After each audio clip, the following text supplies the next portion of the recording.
नमस्कार। मैं हूँ गजानंद वर्मा। कक्षा 11 के लिए विषय अनिवार्य हिंदी, पुस्तक आरो, पाठ संख्या 9, भारत माता, लेखकार पंडित जवाहरलाल नेहरू। तो हम चर्चा कर रहे थे कि किस प्रकार से पंडित जवाहरलाल नेहरू भारत के प्रथम प्रधानमंत्री बने और वे जिस जलसे में जाते, जिस स्थान पे जाते, जिस शहर या गांव में जाते, वह लोगों से यही सवाल करते थे कि भारत का क्या अर्थ है, भारत माता का क्या अर्थ है। तो लोगों से इनको जवाब मिलते थे, भारत माता का अर्थ होता है भारत के करोड़ों करोड़ लोगों की जय।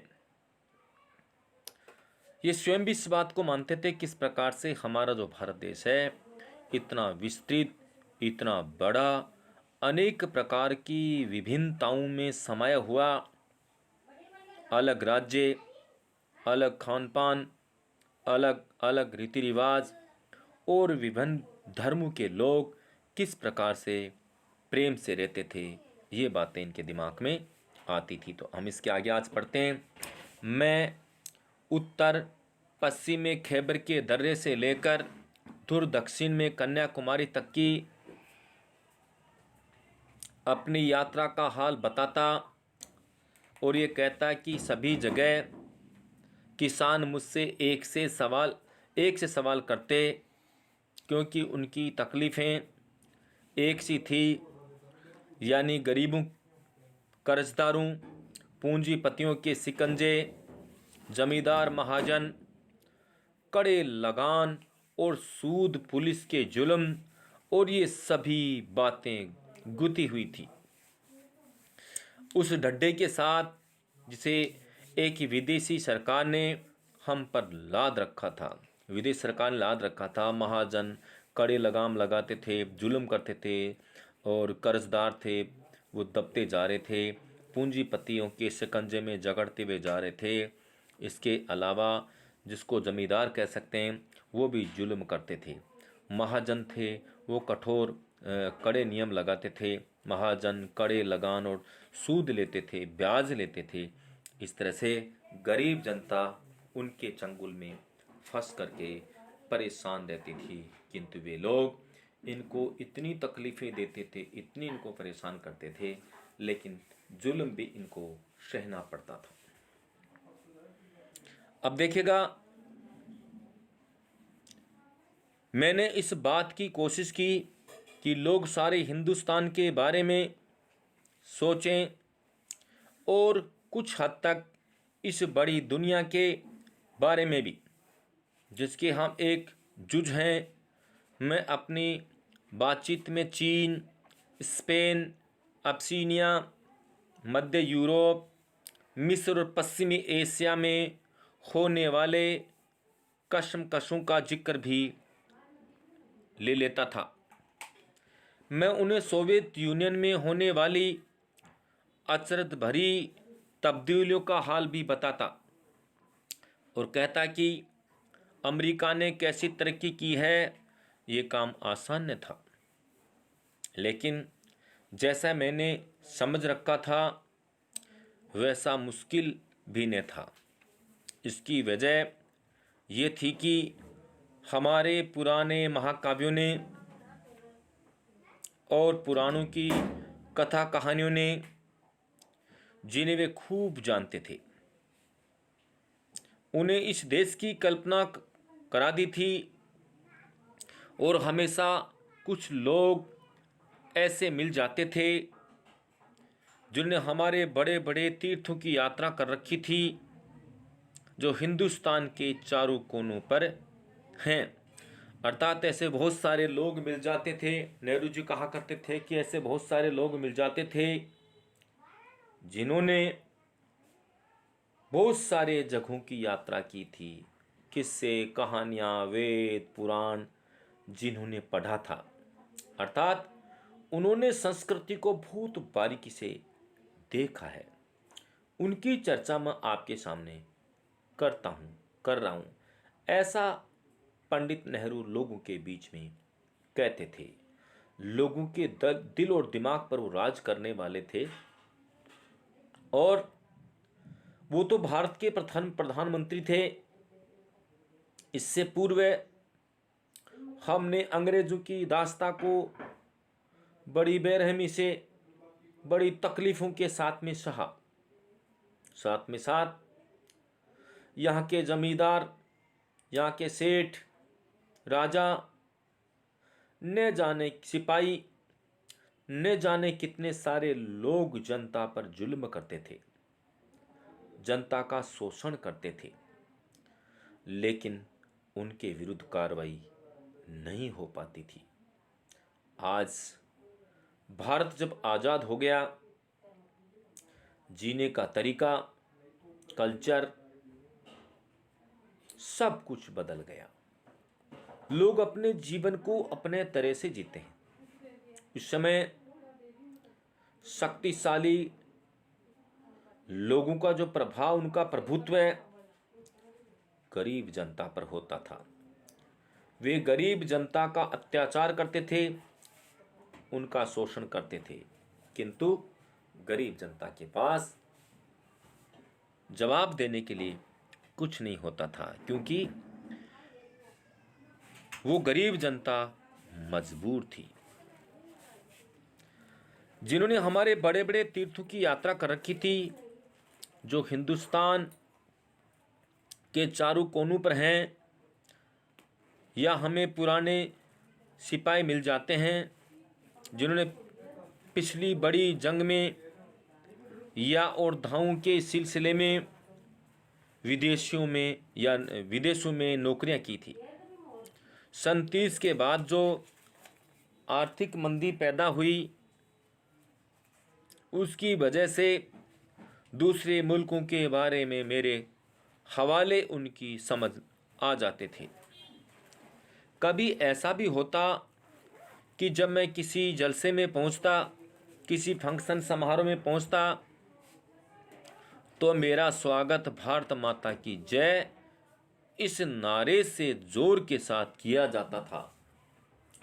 पंडित नेहरू कहते हैं या कहा करते थे, जब मैं किसी जलसे में, किसी फंक्शन में या किसी समारोह के अंदर जाता हूं, तो मेरा सम्मान लोगों के द्वारा भारत माता की जय के नाम से किया जाता है।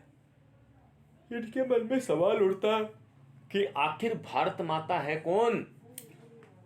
भारत माता की जय के नाम से या भारत माता की जय के नारे लगा करके मेरा सम्मान किया जाता है। आखिर भारत माता है कौन? जलसे में लोगों से पूछते थे कि भारत माता आखिर कौन है, तो लोग अपने क्षेत्र के बारे में बोलते, लोग अपने एरिया के बारे में बोलते, लोग अपने राज्य और गांव के बारे में बोलते।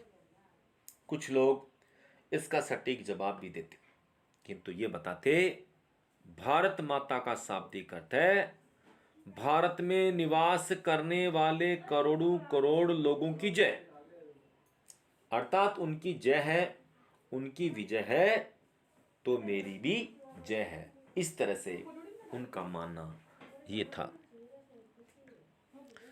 कभी ऐसा भी होता कि जब मैं किसी जलसे में पहुंचता तो मेरा स्वागत भारत माता की जय इस नारे से जोर के साथ किया जाता।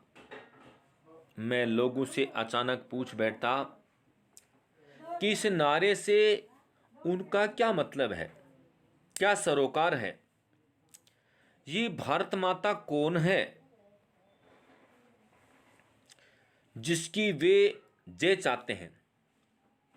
मेरे सवाल से उन्हें कुतूहल और ताजुब होता, हंसी मजाक सूझती और ताजुब होता, और कुछ जवाब न बन पड़ने पर वे एक दूसरे की तरफ या मेरी तरफ देखने लग जाते। जब उनको सवालों का जवाब नहीं आता तो वे लोग एक दूसरे की तरफ देखते या मेरी तरफ देखने लग जाते, क्योंकि इसका जवाब उनको नहीं आता था।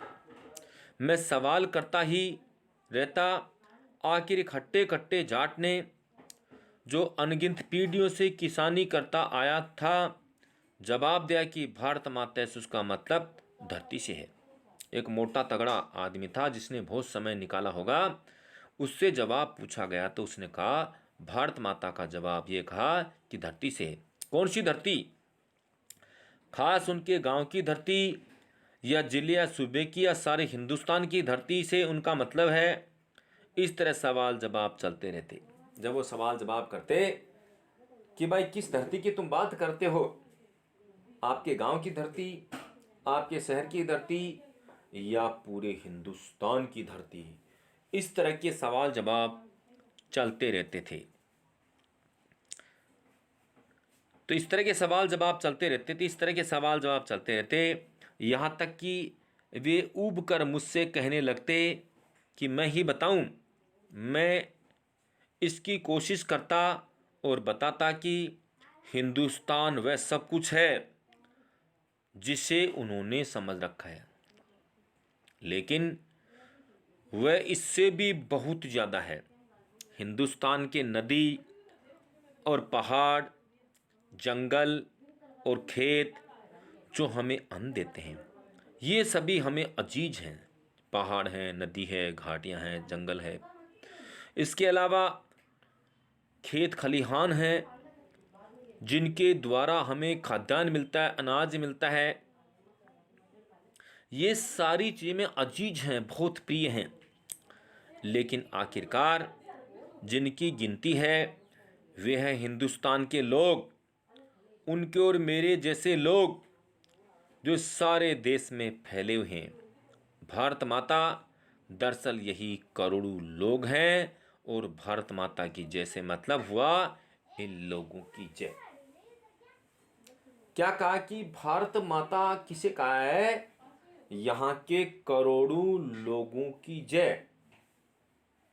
और करोड़ों लोगों की जय का शाब्दिक अर्थ हो गया कि भारत माता की जय, अर्थात भारत में निवास करने वाले लोगों की जय। इस तरह का जवाब पंडित नेहरू ने लोगों को दिया। और इस तरह के सवाल जवाब चलते रहते थे कि भारत माता को, अर्थात आपने इस देश को जो कुछ समझ रखा है वो सही है, लेकिन जो आपने समझ रखा है उससे भी ये ज्यादा है। यहाँ नदियाँ, घाटियाँ, झरने, पहाड़, खेत खलिहान, पशु, ये सारी चीजें प्रकृति के सर्जक हैं। इन खेत खलिहानों में होने वाला खाद्यान्न या अनाज हमारी उदर पूर्ति करता है, पेट पूर्ति करता है। इसलिए इन सब की जय। और बात आती है भारत माता, तो भारत माता का अर्थ हो गया यहाँ के लोग जितने सारे भारत में रहते हैं, इन सारे लोगों की जय का अर्थ हो गया भारत माता की जय।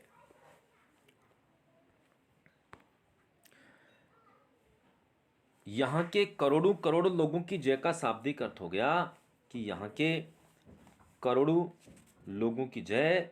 और खेत खलिहान, ये सारी चीज़ें भारत माता की अंदर ही आता है।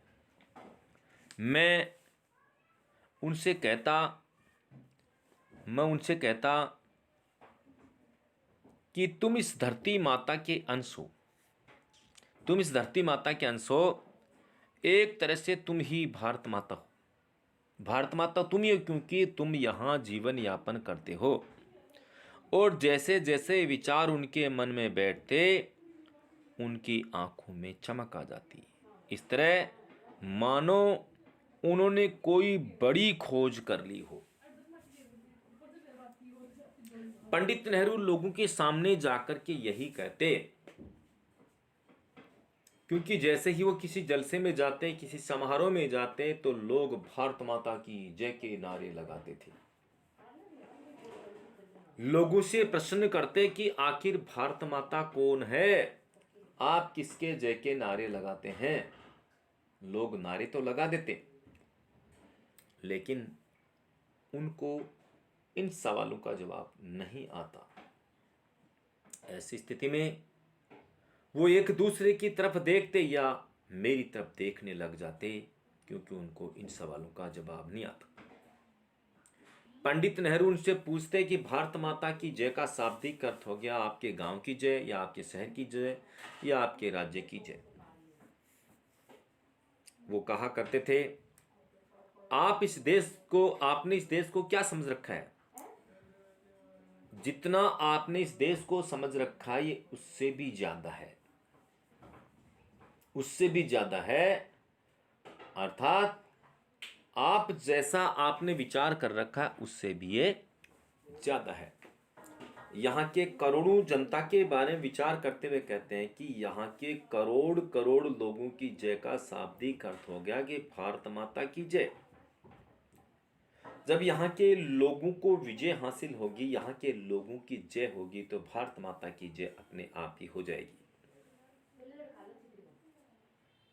और यहाँ प्रकृति में उत्पन्न होने वाले, यूं कह सकते हैं कि पहाड़, नदियां, घाटियां, झरने, खेत खलिहान, ये हमें बड़े अजीज हैं, ये हमें बहुत ज़्यादा अच्छे लगते हैं, क्योंकि इनकी बदौलत ही हमारा जीवन चलता है, हमारी जिंदगी खुशहाल रहती है।